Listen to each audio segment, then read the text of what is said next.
একদিকে চলছে টানা বর্ষণ, অন্যদিকে তড়িয়ে বাড়ছে তাপ। এই তীব্র গরমের মধ্যেও রক্তের সংকট অব্যাহত মেদিনীপুর মেডিকেল কলেজ সহ সংলগ্ন হাসপাতালগুলিতে। এই অবস্থায় রক্তের সংকট মেটাতে রক্তদান শিবিরের আয়োজন মেদিনীপুর 5 নম্বর শিরোমণি অঞ্চলের 12 নম্বর আবাস বুথ তৃণমূল কংগ্রেস কমিটির।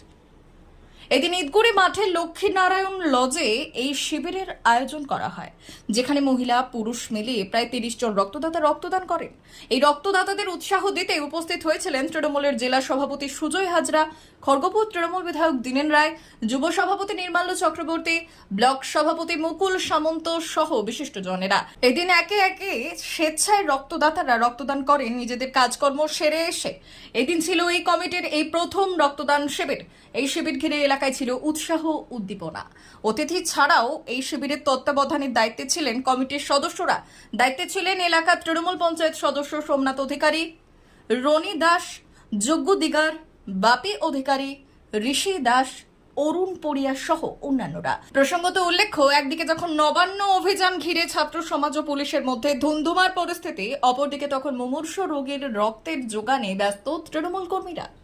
এই বিষয়ে এলাকার বিধায়ক দীনেন রায় বললেন, ব্যাপারটা হচ্ছে আমাদের এটা হচ্ছে মেদিনীপুর সদরবাগের 5 নম্বর শিরোমণি অঞ্চল আবাস বুথ তৃণমূল কংগ্রেসের উদ্যোগে আজকে অনেকদিন থেকে ওরা বলছিল আমাদের ছেলেরা যে রক্ত আমরা একটা দান শিবির করব, কিন্তু নানা পারিপার্শ্বিক পরিস্থিতির মধ্যে আগে হয়নি।